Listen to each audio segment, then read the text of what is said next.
this class we're giving in memory of Rabbi Yaakov ben David, who was if I'm not mistaken, the chief rabbi of Athens for many years, and he passed away. What's it been? I think 6, 7 years already. No, maybe even more. I probably don't remember. It was probably even more, 8 years. And Miriam, Ruth's father, 7 years. Thank you, Leah. And another dear man was Avram Mordechai ben Yosef. So this class we're giving in the merit of their memory, two wonderful individuals, and I was had the pleasure of knowing their daughters. I can vouch for the parents for the daughter, and Ezrat Hashem, they should all have an Aliyas Neshama today. I also want to mention that today was the third day of Av. We're now going to the fourth day of Av here in Israel. It's still the third day of Av in Chutz La'aretz. And today's the birthday of Reb Steinsaltz, one of my most beloved teachers and a teacher of so many people. He would have been 84. I'm not mistaken, yeah, from 1937 to 2021, it would have been 84. And on this day, he used to do a siyum, usually on the entire Shas, and sometimes on both the Shas, the Bavli, the Babylonian Talmud, and the Jerusalem Talmud together, and which he usually finished once a year. So just another chance to mention him. His Yortzeit will be actually in just 2 weeks, on the 17th. Okay, so much for that part of this class.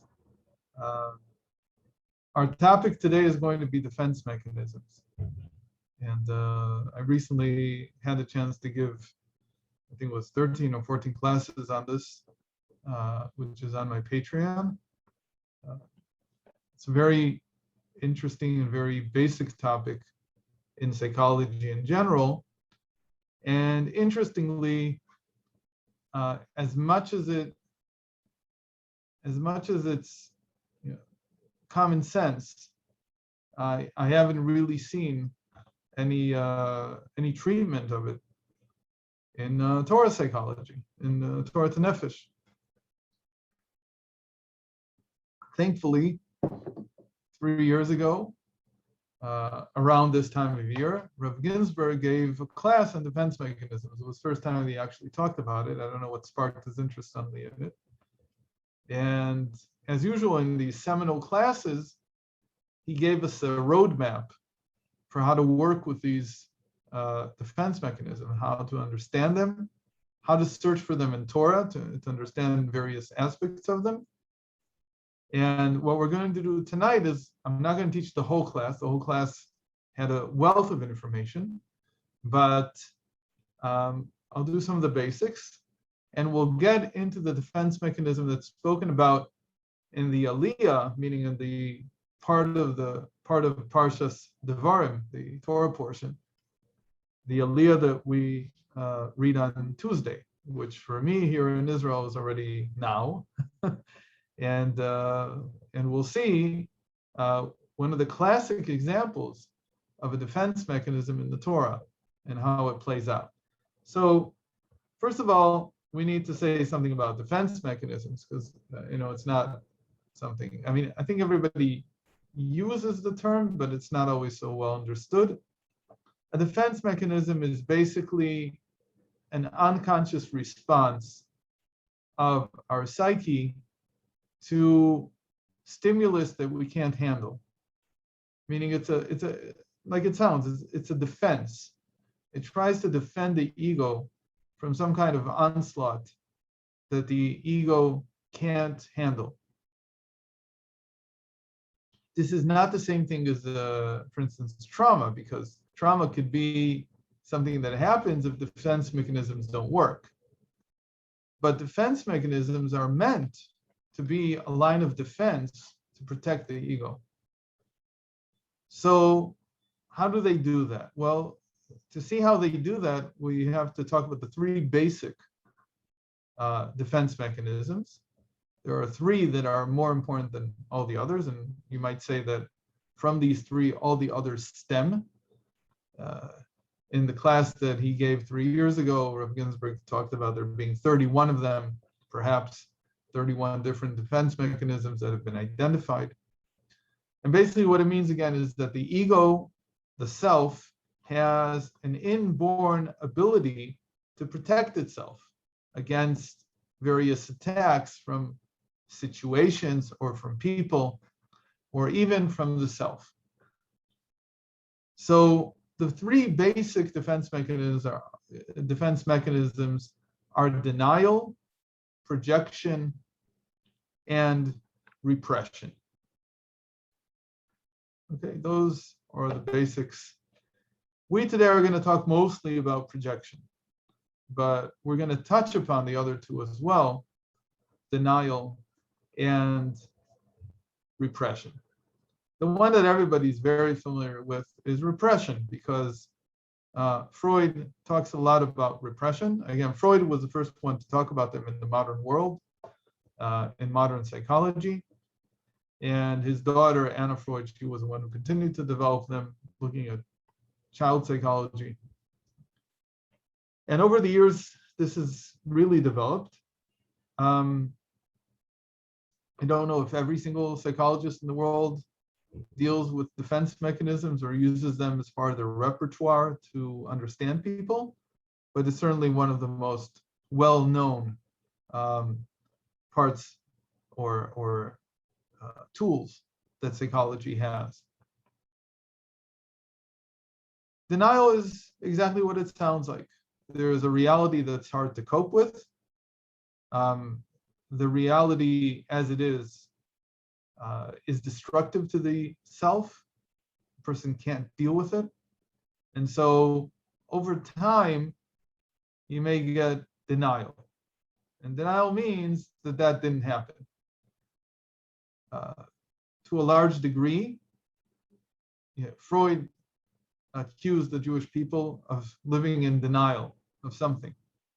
Well, he was right. We do live in denial, but he was wrong about the cause. What was the cause of this denial? What leads us to live a life of denial? And Rabbi Ginzburg, when he talked about this, he said, and I think that it's very strong, that we live in denial of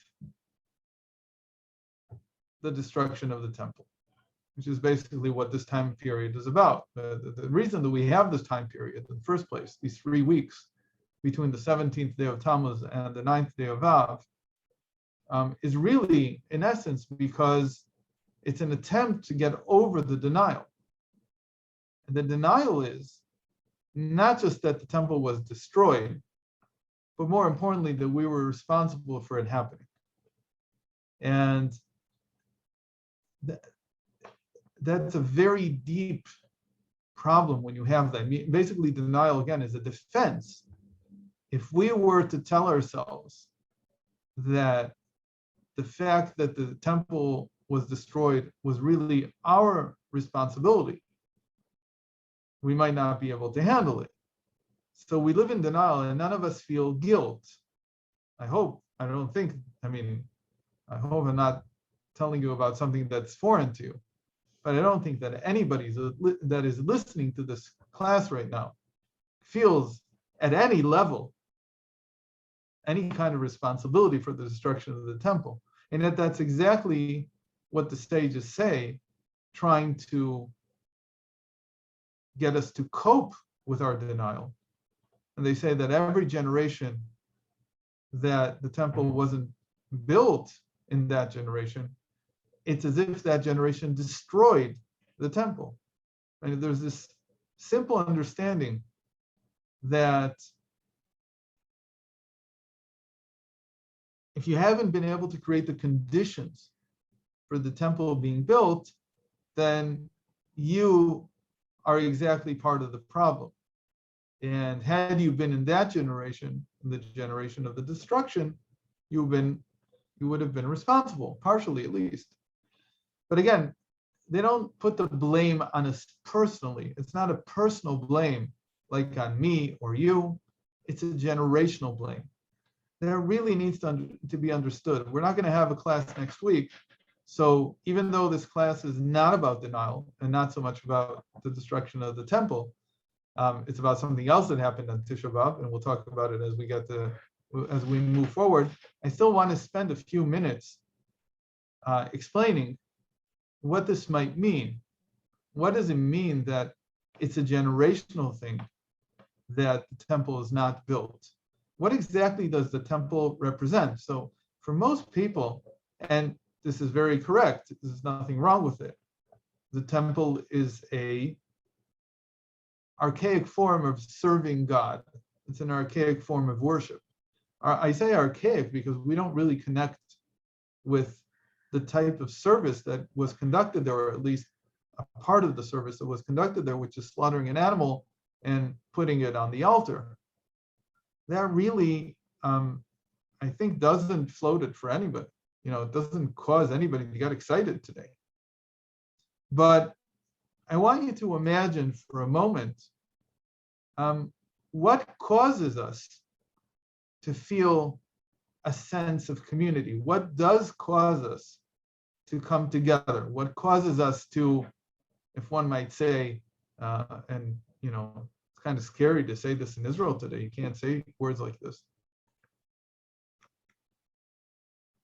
But what would cause us to feel patriotic?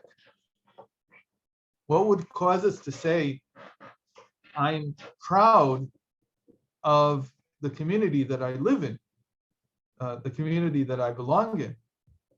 What things would cause me to feel proud about that? Well,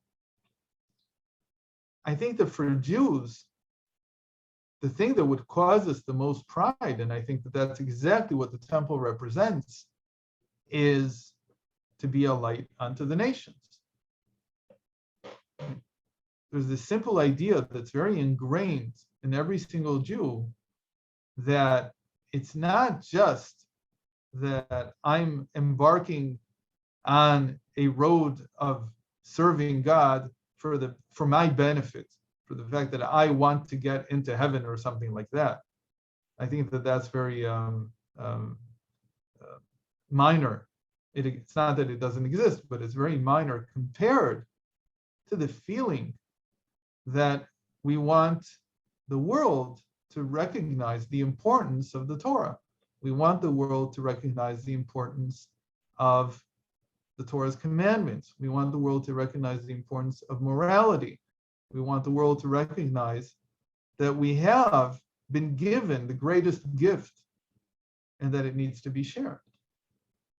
And so anything that causes others to look at us and say, God's name is upon them, that's what causes tremendous pride. Now, how do you get this effect? Well, you could get this effect maybe by, I don't know how many people are watching this class, for instance, but let's say something that's very popular. Some class that has millions of people watching it. Imagine something like that would cause us tremendous pride. And one of the things that the sages say about the temple service was that it was felt around the world. It wasn't something that was, how shall I say it, a private party that nobody was invited to. It was done perhaps in one locale, but it was a non-local event. So the way that the sages describe this is that in the morning, when the morning service was done, and in the evening, the afternoon, late afternoon, when the afternoon service was done, and the same thing happened in any of the regular services, it was like a shot heard around the world. Something moved in everybody. Now, what do I mean, something moved? Well, one of the things they tell us is that in the time of the first temple, people didn't pray. There was no orderly prayer like there is now, that 3 times a day we go and pray communally.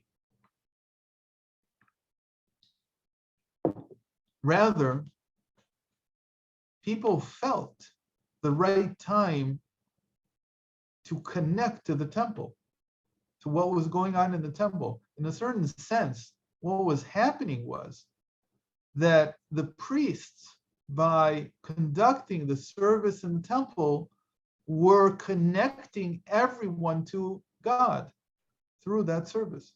And it wasn't just that you knew that somewhere far away in Jerusalem, maybe you were 3,000 miles away, there's something important that happens every day. It was rather that at the designated moment, everyone around the world felt something. And all the more so if you were somebody who wanted to connect, even if, you felt this even if you didn't want to connect, it was beyond you.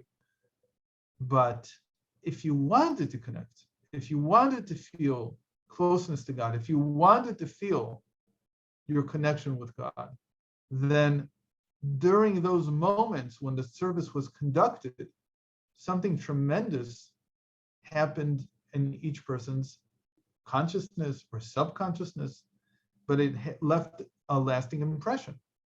There was something going on.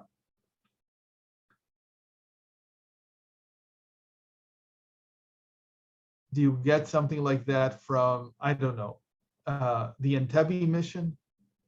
Do you get something like that from the changing of the guard at Buckingham Palace? You get something like that from, I don't know how many people watched the inauguration of the President of the United States. You get something like that. There's something that moves. And you may feel that you have something to be prideful of. If you're an Israeli, if you live in Israel, or you live in the United Kingdom, or you live in the United States. But there was nothing, but there's still nothing in our world that's universal, that really represents what Jewish, I'll call it now, nationalism really stands for. And what it really stands for is this idea of connecting the world to God. The state of Israel is a pure excuse for that. It can't do that. It has its good points and its negative points, but it has nothing to do with connecting the world with God. That is something that we're in denial of. That simple idea that we can't take communal pride in our heritage as being the nation that connects the world to God, because that would also mean that we have the potential to build the temple in our generation if we wanted to take on that role that we're supposed to play. It's a communal role. It's not something that's done by one individual or another. It's something that's done by the collective of the Jewish people. So right now, there's nothing, absolutely nothing in the world that Jews can feel collectively proud of. There's always a feeling that either this or that doesn't suit me, or doesn't fit. Really, because in the end, none of these things that some of the groups within the Jewish people do connect to, but none of these really feel like what we call this idea of kedusha, this idea of holiness that emanates outwards and calls the entire world to connect more strongly to God, to morality, to goodness, to truth, all these things. We don't have the temple per se. The temple theoretically could be many things. You could build it in many ways. Even as much as the prophet Ezekiel gives us his description, there's a lot that can be done with that description. You could decide that the temple service is broadcast on YouTube, and you could decide that it's not. You could decide that the dimensions are this or the materials are that. There's many things that could be done differently than perhaps people have in their minds right now. But the principle of the temple is that it's something that every single Jew in the world would take pride in, because it's really a beacon to the rest of the world. And there used to be, I remember, I think in the 70s or 80s when I grew up in the United States, maybe people who were older were more cynical, but growing up at that time, I wasn't so cynical maybe. And as a child, I had no problem with it, and I liked it very much. But I very much loved the idea of Washington or Capitol Hill, or however you want to call it exactly, being the city on the hill. And basically, they took the same idea. They said, we're going to make the United States into the city on the hill, the New Jerusalem, as it were. But again, that is as far as perhaps politics goes, as far as political theory, as far as social theory goes. But I don't think that anybody would say that on a spiritual level, the United States connects people better to God than the Torah does. And that still remains the objective and the real role of the Jewish people. And we're in denial of that. So basically, many of us fast on Tisha B'Av, but we don't know what we're fasting about. Are we really fasting about something that happened 2,000 years ago? Is that really what's bothering us? Or are we fasting because the real reason is because we're unable to get together to decide that in the same way that we ruined that beacon on the hill, that temple on the hill, we can rebuild it also. So that's denial, basically. And denial has to, as we'll see, has to mature. And we'll talk more about this as we go on. But like I said, tonight, we're going to be talking about projection. Why projection? What's so special about projection? Well, there's something else that happened on Tisha B'Av. Apart from the temple being destroyed,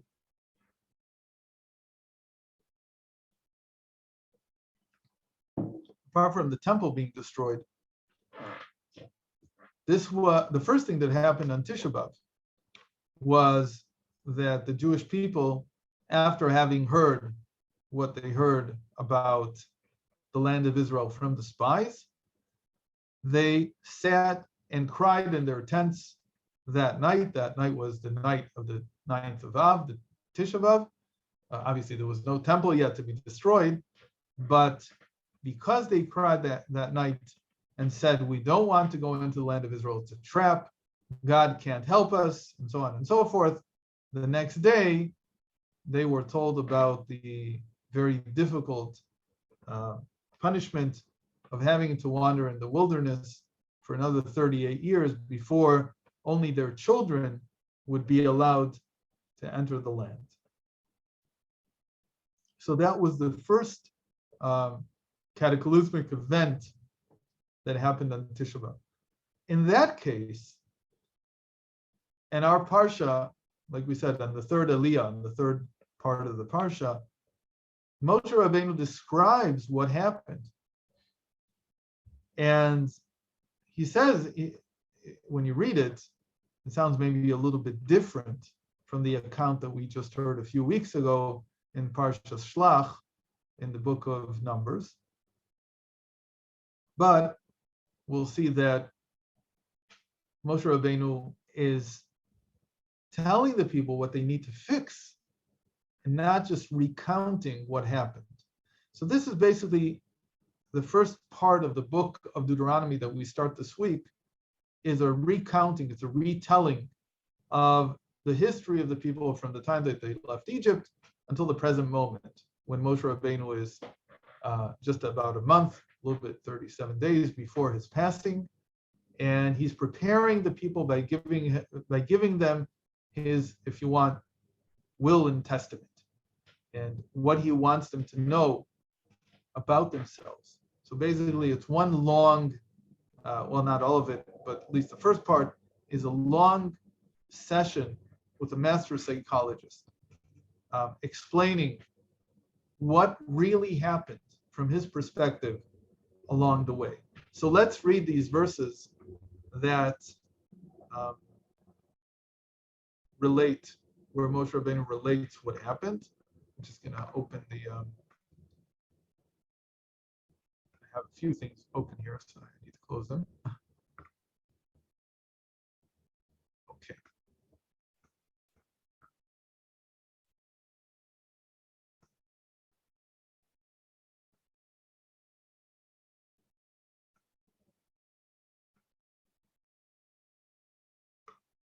I'm going to share the screen now. It's all set up. Okay, and I'm going to look at the right side of the screen. I'm going to make it a little bit bigger because I imagine it's a little bit too small. Okay. He says like this, then all of you came to me, in verse 22, right here. Then all of you came to me and said, let us send men ahead to, I guess, spy on the land for us and bring back word on the route we shall follow and the cities we shall come to. So notice that who here had the idea of sending the spies? Moshe Rabbeinu says it was you. This is not in contradiction to what we read in Numbers. This is just a piece of information that we didn't have. In Numbers, it starts by God answering Moshe, apparently after he had asked him, the people want to send spies. Should I or shouldn't I accept the request? And God said to him, Shlach lecha. If you want to, you can. I won't tell you what to do. It's your decision. So what happened? I approved of the plan. And so I selected 12 of your men, one from each tribe. They made for the hill country, came to the Vadi Eshkol, and spied it out. They took some of the fruit of the land with them and brought it down to us. And they gave us this report. Notice Moshe Rabbeinu's report. There's nothing against the spies. It is a good land that the Lord, our God, is giving to us. Nothing negative. Who's to blame? Yet you refused to go up and flouted the command of Hashem, your God. You sulked in your tents and said, it is because Hashem hates us that he brought us out of the land of Egypt to hand us over to the Amorites to wipe us out. What kind of place are we going to?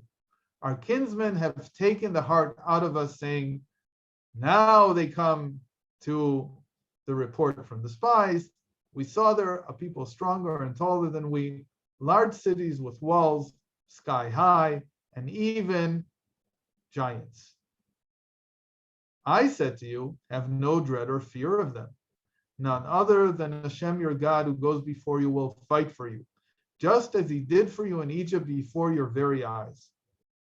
And in the wilderness, where you saw how Hashem, your God, carried you as a man carries his son, all the way that you traveled until you came to this place. Yet for all that, you have no faith in Hashem, your God, who goes before you on your journeys to scout the place where you are to encamp, in fire by night and in cloud by day, in order to guide you on the route you are to follow. Okay. What's amazing is what Rashi says about this. How does Rashi explain this verse? Let's read it again. You sulked in your tents and said, it is because Hashem, because God hates us, that he brought us out of the land of Egypt. Says Rashi, this is an expression denoting slander, meaning sulking. The word sulking here, but tiragnu is translated as sulking. And it says slander, meaning lashon hara. The words of an argan, that is, of a man who brings a false report, are lashon hara. They're the evil tongue. He makes false claims about others. What does it mean to make false claims about others? Let's see. Rashi continues. What was the claim that they made? The claim they made was, it is because God hates us that he brought us out of the land of Egypt. Says Rashi, because the Lord hates us, because God hates us, really? However, he loved you, but you hated him. Very interesting idea. What is he saying here? He's saying that in reality, God loves you, but it's you that hate him. A common proverb says, what is in your own mind about your friend, you imagine is what it is in his mind about you. That is exactly what projection is. Projection, the second major defense mechanism, says it's not I that hates you, it's you that hates me. This is the simplest variation of projection, saying that I can't cope with the feeling that I'm feeling. I hate you. I don't want to admit that. Perhaps it's because the person that I hate is my parent. Perhaps it's because somebody who has a tremendous amount of power over me. And I don't want to admit to myself that I'm foiling myself, that I'm ruining it for myself by hating this person who has, maybe he's neutral towards me, but he has a lot of power over me. And for me to admit that it's I who hates him means that I'm self-destructive and I can't deal with that. The psyche, the ego finds it hard, the self-image finds it hard to admit to that.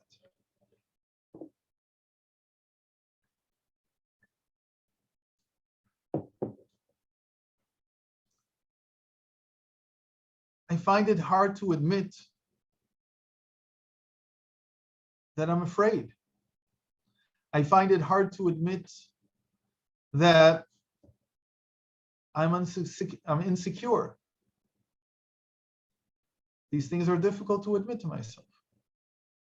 The classic one, the most classic one that is already a more advanced variation, but I think that so many people suffer from it. I feel that I'm unlovable. Therefore, I project it on my surroundings and say that others do not love me, because that's the only way that the ego can save itself in this case. Now, the whole trick of a defense mechanism is that it's unconscious. We're not aware of it. We don't know that we're doing that. So if somebody walks in and tells me, no one loves me, everybody just hates me, and I ask them, so do they have a reason for it? Invariably, people will say, no, I don't know what the reason is. I can't think of a reason. Meaning, we can't admit to ourselves that we think we're unlovable, that we think there's a very good reason not to love us. That's exactly the trick behind it. That's why defense mechanisms are so tricky, because the real reason can't be said. So the real reason behind the reason that I think that others hate me can never be said by the person himself.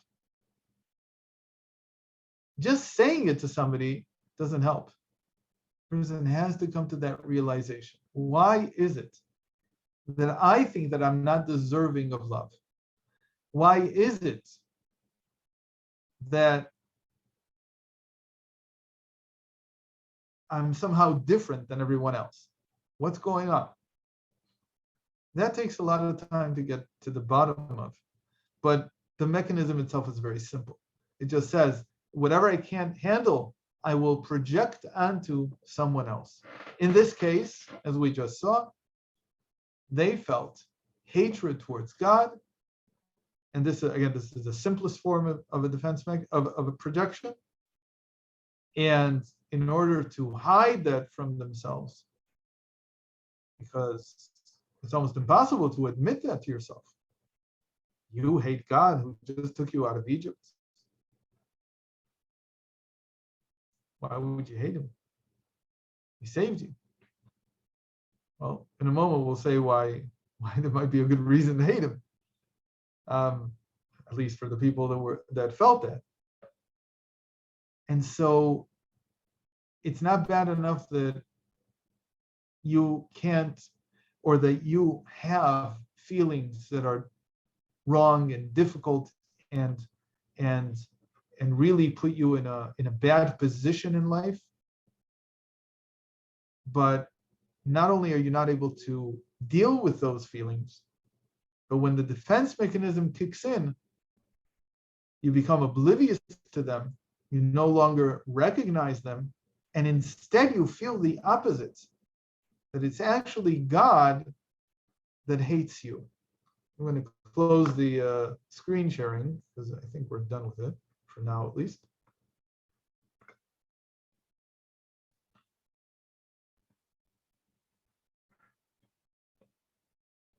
So projection is the defense mechanism that makes an appearance in our parashat, this week's parashat. And it's a good, and it happens to be that it's directly connected to Tisha B'Av. It's the same idea as denial, it's just a different mechanism.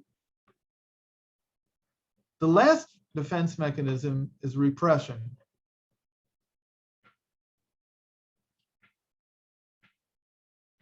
What do we repress that we can't deal with? What does repression do? Repression is you could say the opposite of projection. Projection takes the thing I can't deal with and casts it out and finds someone else to stick it to. And that allows the ego room to maneuver and to not feel as bad. Repression is taking that feeling or that sentiment or whatever it is and burying it deep inside, somewhere inside myself. I'm not projecting it on someone else. I'm not even denying reality. Rather, what I'm doing is I'm burying it deep inside. And burying it deep inside, like all the defense mechanisms, if it goes on, especially because repression is a very early defense mechanism, relatively speaking, it develops very quickly, meaning at a young age in every person. Like all defense mechanisms, if not developed properly, if it doesn't go through a transition, a transformation, it can and almost definitely will, depending on the strength of the repression, lead to some kind of psychosis. What is the difference? Somebody asks, Ilana asks, what's the difference between denial and repression? Denial is about something that's happening in reality, not in me. So for instance, the destruction of the temple is a reality. It's just something that historically happened. When a person sees something that they can't deal with, for instance, they were in an accident and they can't remember. So sometimes what they can't remember is not because of concussion or anything like that. It's just because the ego doesn't want to remember that. That's not repression because it's not something that happened in me. It's something that happened in reality. So any kind of abuse will usually lead to denial, not to repression. Repression would be, in the case of some abuse, would be repressing hatred. If I feel tremendous hatred towards the person who abused me, so I could repress the hatred and not exercise it, not voice it, not act on it. But eventually, if the hatred is powerful enough and it was repressed strongly enough, that could lead to a state of psychosis. And many of the defense mechanisms, if they're not treated, they do that. And now I need to say something about this development. I've mentioned it a few times. Defense mechanisms are exactly like that. They're a defense. You don't want to be in the world without them. It's one of the gifts that God has given our egos, because without them, we probably wouldn't be able to get through childhood. We probably would not be able to handle a lot of the things that as mature adults we're able to handle, because we have a narrative that can usually, for most of the things that a person will encounter in their lives, we usually have a narrative that can handle it. But a child doesn't. And because the child doesn't, it's up to the defense mechanism to find a way out and to protect the ego and let it to continue developing.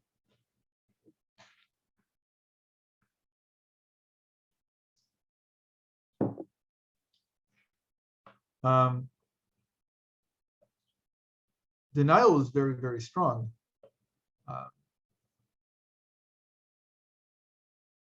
Denial can be so strong that when there are events, it was theorized, and I think it's pretty much proven that it happens. When there are events that are so powerful that the ego can't handle, denial can be so strong that it leads to a split personality, where there is one part of the ego that remembers and another part that denies completely what happened.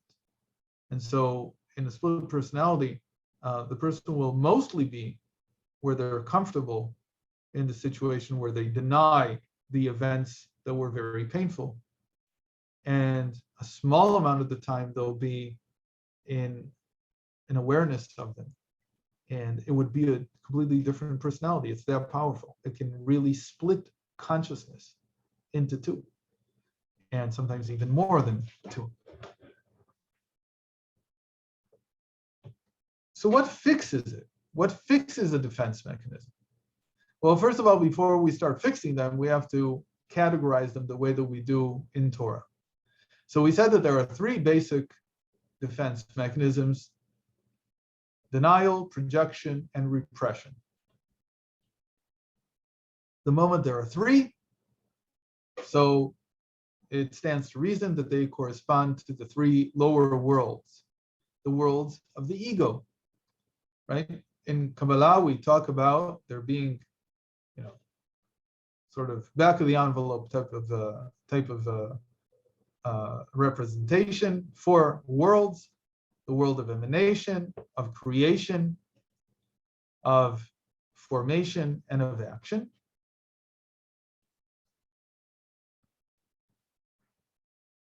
I think we've talked about them in the past. If we haven't, then it's a good chance to introduce them.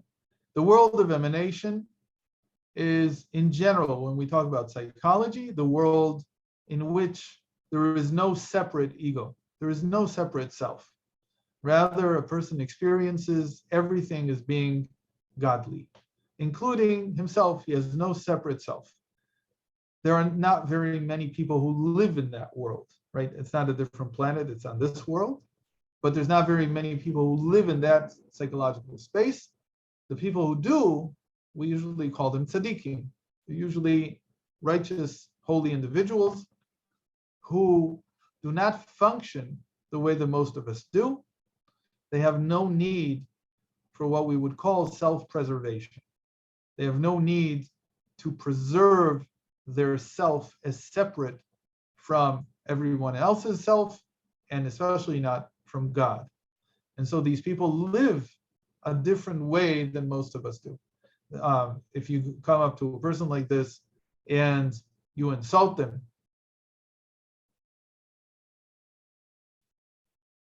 it's like you're moving your hand through thin air.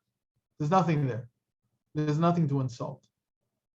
If you try to hurt a person like this, or if you, the other way around, if you try to give them honor, if you try to give them something of value, it's like passing a gift to the thin air in front of you. There's no one there to accept it. They can accept it physically, but they'll never feel that you honored them. And even if they understand, because they're not stupid, they understand that that's what you're trying to do, there's nothing inside that's moved by it in the sense of, oh, I've been honored.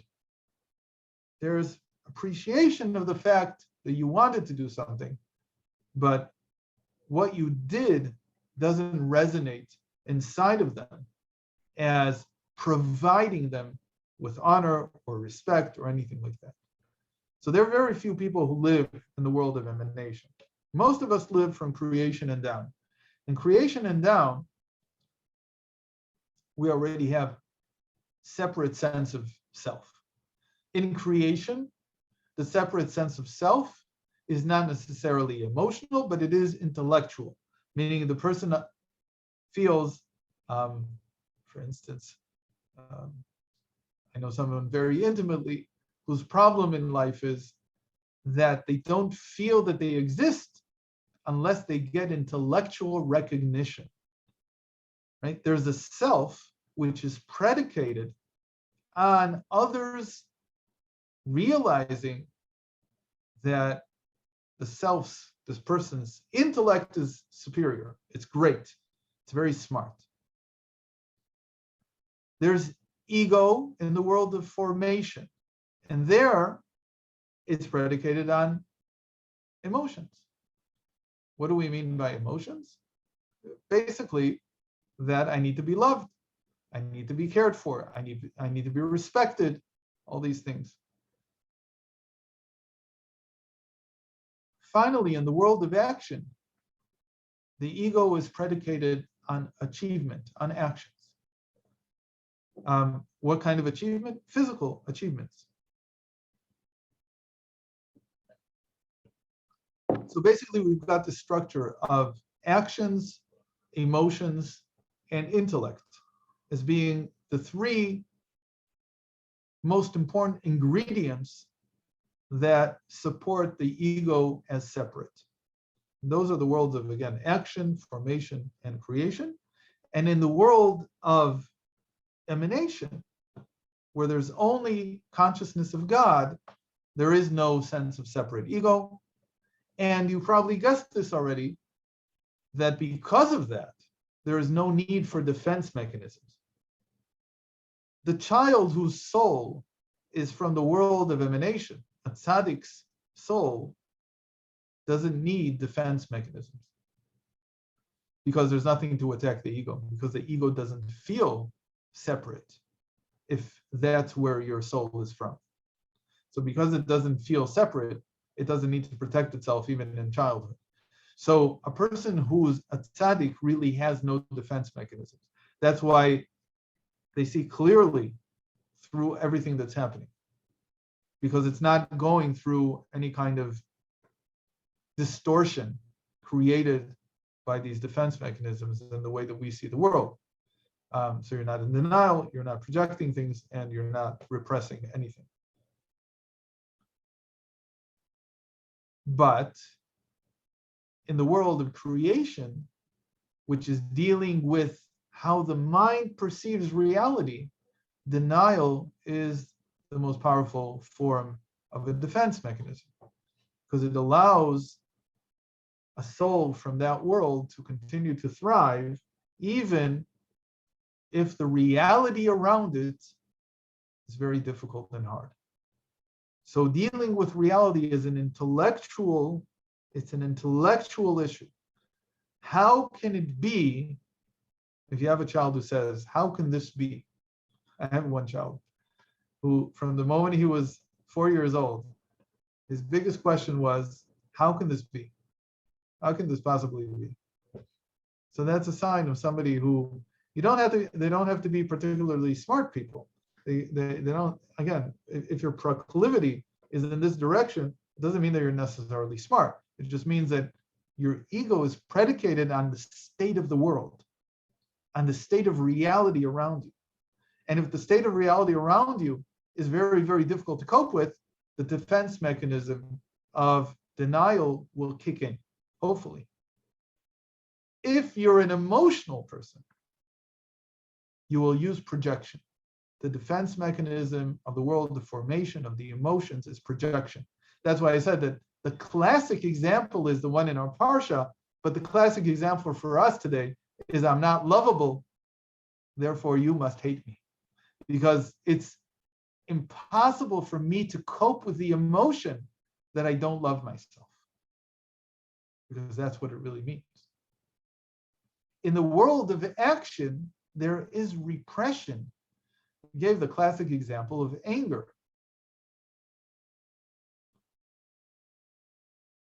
When does a person start repressing anger? When they see the consequences. When you see the actions that come out of that emotion. It's not the emotion itself that's a problem.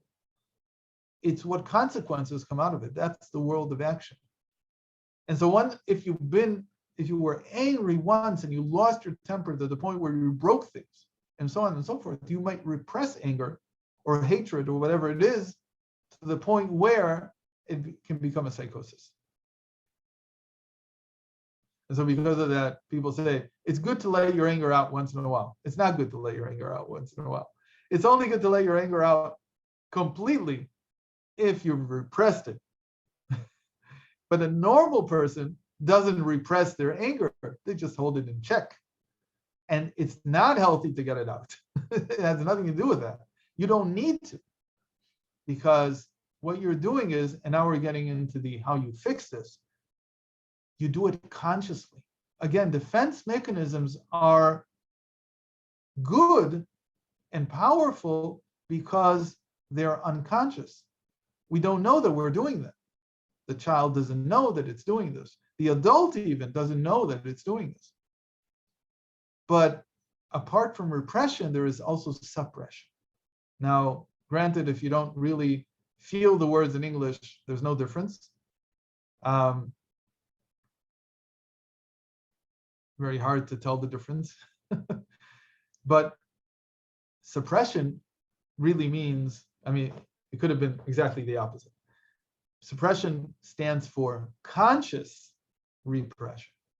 When I do things knowing that this is what I'm doing, if I know that this is what I'm doing, when my wits are about me, I realize that I need to do this in order not to act in a way that I don't want to act. So I need to suppress my anger. That's a very positive thing. There's no psychosis that will come out of this. How long can you suppress? Theoretically, forever. Because suppression, by definition, is a conscious force. It's a conscious act. And as long as you can suppress, you can handle it. You can handle it. It could be sometimes that you can't suppress. But if you can, then suppression is a very positive tool. Again, defense mechanisms are also positive in their own right. The problem is that they're not a long-term solution. Suppression is a long-term solution. You can do it forever, indefinitely. What about projection? What is the mature form, the conscious form of projection? It's altruism. The real meaning of altruism is to project onto another person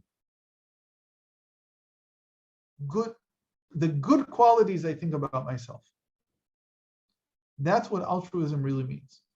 Altruism is giving the other person not just benefit of the doubt, but being generous enough to say that they are good.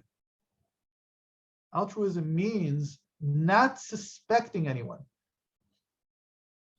not harboring a sense that someone is out to get me. Can't stress this enough. Altruism is a tremendous tool. And you can do altruism consciously. And when you do it, it's fine. You can do it forever, indefinitely. Again, what does it mean? It means, there's many, many statements like this, but you can begin to understand the Baal Shem Tov's statement, famous statement, that if you see a blemish in someone else, it's actually in you. Because what the Baal Shem Tov, at least from this perspective, is saying is that if you see a blemish, you're projecting it. But that's not the same problem as projecting altruism, as projecting the sense that the other is good and means well. That was the way out of the bad report the spies brought. In other words, if the Jewish people had not spoken Lashon Hara means, evil tongue means that you're harboring hate towards the other person. That's why you're talking about them. But if you could, instead of talking about them, just say, God has good reasons for showing the spies what he showed them. He has good reason for what's happening right now. I maybe can't understand it, but there are good reasons for it. The moment that you can say that, you are no longer projecting in the negative way, you're projecting in the positive way, and you transform the reality around you into something positive. Imagine that they would have said that. God has good reason for showing the spies what. I'm not saying that the spies, I'm generous towards them as well. They are reporting truthfully what they saw, which was also the case. They reported exactly what they saw. If I'm generous towards God, I can be generous towards them and say they're just as moral as I am. They're just as good as I am. Why did they see what they saw? Why is it that they saw that it would be very difficult to save, to conquer the land? Because God had a good reason for it. What is that reason? You'll find out. Now, there's something very important about getting out of defense mechanisms. We're not going to have the time for doing denial. I'll just say it on one foot. Denial is obviously that you have to acknowledge reality, right? You have to accept reality for what it is. That's the remedy. What if you can't handle it? How do you deny something without denying it? I understand how we just did suppression, how we just did, instead of projection, we did altruism. What should you deny in the world? Oh, we all know what you need to deny. What should we deny? It's one thing that everybody needs to deny. We've talked about this many times. You have to turn a blind eye and a deaf ear to many of the things that you see. You have to decide at some point that whenever there are negative things happening around me, I choose to ignore them. I know they're there.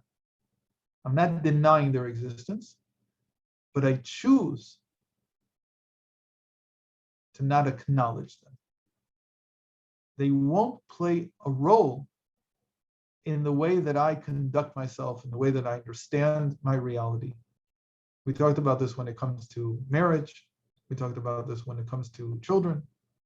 Probably the most important decision that most of us can make in life is that when something negative happens around us, somebody tells us something we don't like to hear, insults us in some way, our children speak back to us, we have an argument with our spouse, and we know that she's wrong or he's wrong, we turn a deaf ear and a blind eye to what happened. And we can even say we're sorry, even if we're not to blame, because we choose to. That is not denial. That is a choice to act upon what I decide I want to act on, not upon what reality is going to tell me I have to act on. It means not being impulsive. It means that my mind is there to allow me to filter out those things, filter, not deny, but filter out those things that I think are not constructive to my well-being and to the well-being of those around me.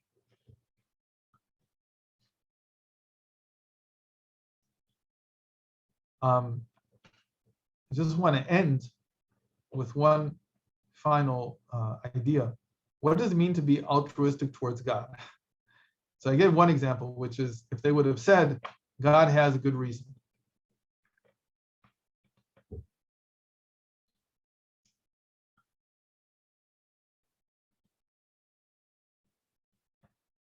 Actually, I'm not going to talk about it. I'll say maybe a word about it in a minute. But I wanted to talk about something else, which was why defense mechanisms need to be worked through. The reason really is because if you don't work through these defense mechanisms, apart from psychosis, which is something that can really happen, especially when it comes to projection, the one that we're dealing with tonight, you become a victim. Projection is the precursor to paranoia.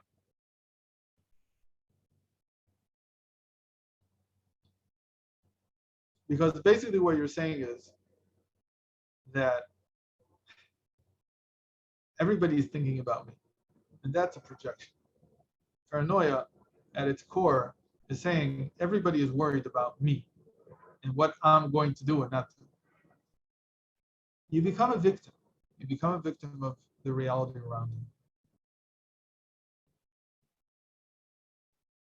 Here's where it gets tricky, because it's very hard for us to give up our victimhood. We enjoy it. We like it a lot. Unfortunately, the big agenda in the world today is, I'm afraid to think why it's happening, but it's happening all around us, is to increase the feelings of victimhood. It's happening everywhere. There are entire political parties whose main argument and main way of getting votes is by encouraging victimhood. And there's a lot to be said about that. But I'm going to give one example in order to try and actually we really don't have time. So we're not going to have a class next week. So we'll see if I can fit it into the class. The next class that we're going to have is in a month, because during the three weeks after that, we're on vacation. There's actually a vacation even from yeshivas and from teaching and everything else. So we won't have class next week, and we'll have it again, I believe. Let's see if I can find the date really quickly. The next time we're going to have class is on Rosh Chodesh Elul, which is the 9th of August. So I don't know if you're going to remember all this next time. Hopefully I'll remember it. I'll try to write it down. And maybe we'll find a way of connecting this whole discussion of victimhood and defense mechanisms into the class on the 9th of August. So in the meantime, thank you very much for coming, everybody. And it was wonderful seeing you, the ones I saw, and everybody's name who I saw their names, but I didn't see their faces. If anybody wants to show themselves, now is a good time. Sorry that today we really don't have time for questions, and there's so much more to discuss here. So really opening it up for questions, I think, will just lead to the continuation of the whole topic. So God willing, I hope to meet everybody again on the 9th of August. And until then, everyone should have a good nine days. It should be filled of a conviction to bring back this source of pride for all of us, that the Jewish people have something that can move the entire world on a real daily basis, not just as something theoretical, but as something that can actually be done, and that we can figure out how to come together. And that coming together is what will build the third temple. And so we should not have to fast this year. And if we do have to fast, the fast should be dedicated to thinking, coming together and sitting together and thinking about what it is that we can do to make sure that this is the last generation in which we don't have that source of our national pride. So thank you very much for coming.